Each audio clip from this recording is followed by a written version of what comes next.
With World of Tanks Blitz turning 7 years old, there have been so many events and items that have already come out. It's pretty dang awesome. We've got the Panzer for absolutely free. It's a new vehicle as well, which is usually very, very rare. But yeah, that's already a pretty cool feat, is that you're able to earn a Tier 7 light tank for free. Not only that, we've got the souvenir shop, and sure, well, you do have to spend gold in the souvenir shop. At least it's a little bit of a bonus if you are going to buy gold in the first place, as they are already giving away a Panzer IV Gargoyle, a Tier 5 for free, and as well the Panzer for absolutely free. So 2 tanks for free, I'm not going to complain in any of the slightest bits. Not only that, but if you had been paying attention to the news articles, which I bet you will be after this, you could have earned 1,000 gold for free just for playing Blitz from 9 p.m. my time to 11 p.m., which is pretty dang sweet. Sadly, the event is over, and I actually didn't tell anybody about this event because I wanted to see, first of all, how many people would actually try and play with wargaming developers, but at the same time, how many people would actually get in a game with the developers. I was kind of bummed out because I played for 2 hours with Bat Chat Begins. We were both pretty excited, and we played 0. Yep, you heard that right. 0 developers. I spent 2 hours of my life suffering and dealing with the bad teams to not get my hopes and dreams up. It was so sad. But if you were lucky enough to play a developer, you would get 500 gold if you destroyed one, which would be good for you because you'd be tunneling them. And not only that, if you won with them on your team, you'd get 250 gold.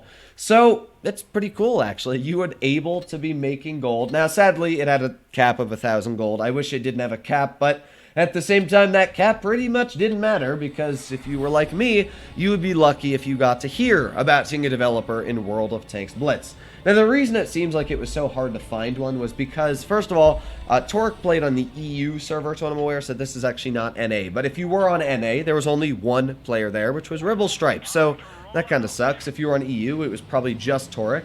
And maybe RU had a lot more developers, and I probably should have played just on the RU server, but I wanted to wait with Bat Chat because I thought it'd be quite fun. But yep, sadly, my lucky do be the sucky, and that is what happened to me. But hey, you know what? This player here, what do we got? Viper, Toxic Viper, got to play with Torque. Not only that, but got to platoon. The developers were open to doing one platoon with each player, which meant I could have sent him a platoon invite as well, now that I think about it. Well, oh well. Sorry, by the way, if my voice is a little bit dead. It is very early in the morning, and yeah, I just woke up with like 5 hours of sleep from doing yesterday's video. That thing was a pain to make. That literally, I was up from 1 in the morning to about 4 in the morning editing that video for yesterday, trying to mash all the sound clips and everything together. But it actually was a great video, at least in my opinion, for what I normally put out on editing. So yeah, I was very, very happy with that video. It took me a lot of time, but it seemed to be very, very nice. So yeah, there's really not much to today's video. I just wanted to say that, again, happy birthday to World of Tanks Blitz, and this is events that you should probably be a little bit more attentive to if you do have the free time to play them, because 1,000 gold is a pretty hefty chunk, especially if you're just grinding a tank and you're able to do that, you know, for kind of free. That's a great idea. So that's something that I would definitely want to keep an eye out for, is being able to get a bunch of gold for free. I'm not sure if they're going to do more things like this. This is, to what I'm aware, the first time Wargaming has ever let you play a developer. But we got Viper here, and it's Sheridan, and he's doing okay. The enemy team kind of just died, if I'm going to be honest. Not much damage was able to be getting out, and even with Supremacy, you're going to see that this game ends pretty dang quickly. Reported the Wargaming developer. That's oh my god. There's reasons why I really picked this replay, even though it wasn't the most damage. This replay just reporting the Wargaming developer. Yes, you're going to go to the gulag. Like, what? You know what I find sad is how bad the average player's idea in Blitz is. I just don't know.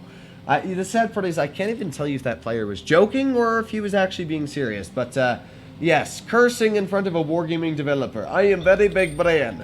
Either way, we can see the Sheridan got a final shell out. Sadly, because the time limit ran out, there wasn't much damage for Viper here to do. But let's see how Torque did in his tank. He did 1,524 damage. But as you can see, you can always tell if it's a developer, if you were always wondering, by clicking on the name. Physically doesn't let you look at their account, which kinda do sucky. But there you have it, folks. That was the ability to actually play a Wargaming developer and earn some gold. This player probably earned over 250 gold, maybe even 500. I'm not sure if he played any other wargaming developers in the EU server. Let me know in the comments if you guys were able to play or even knew if this event happened. Let me know in the comments if you made some gold or anything like that, because for me, I was just so disappointed. I am still pretty disappointed because I don't know why, but my 113 just chunked in stats last night. Batchat and I went like 42%, even though I was averaging like 3,000 damage in this tank. It just, the teams were so incredibly bad. As you guys know, the 113, yes. The 113 has possibly the worst traverse speed at, like, what is it, 20 or 30 degrees? Yeah, 25 degrees a second. So it's so bad on the traverse, and we kept going up against these medium teams where we had no mediums. So I would have to push medium, and as soon as the mediums would get to my side and I had no support, yeah, the battle is pretty much over. So, yeah, Pain was following me yesterday. But let me know how you guys did playing Wargaming, if you were able to get a bit of gold or not. On that note, I do want to finish off today's video, again, with happy birthday to Wargaming. Happy birthday to World of Tanks Blitz for turning 7 years old. I'm going to be paying attention to that stream that they're going to have in about 2 hours, and obviously if you've watched this video after, well then I guess it's kind of pointless. But I do want to see if that stream talks about new things coming into the game. I hope that Wargaming does more events like this because it was quite fun. It got me, to be fair, it did keep me playing the game for 2 hours. And for people that probably did want to earn some gold that might not have the actual money or resources to earn gold, it probably is a pretty good endeavor to get a bunch of gold. So it's not bad. And the thing is I hope that they do more things like this. The issue is they only had like one person on NA. My bit of advice for Wargaming, I know they'll never ever watch this video and they'll probably like chunk it into their trash burning dumpster fire bin. But the thing that I think they need to do next time if they want to do a challenge to developers is actually have all of the developers play. Having one player like Ribblestripe play, who, to what I'm aware, isn't even a developer play, is kind of useless. In my opinion, they should have had at least like 3 or 4 people on each server. That way, and more on, they should have had each player playing a different tier. One developer at tier 6, one developer at tier 7, one developer at 8, 9, and 10, so maybe 5. Because the issue for me was that they said play tiers 1 through 6, if you'll notice. So, Batchat and I had no clue which tier. It says, yes, play regular battles in tier 6 to 10. Both encounter and supremacy battles are counted. So the issue there was we literally had no clue what tier to play and when to play to get into the battles with the developers. In my opinion, it would have been much better if Wargaming did it in the aspect of, you know, telling you a specific tier, or not a specific tier, but having a developer play in each tier.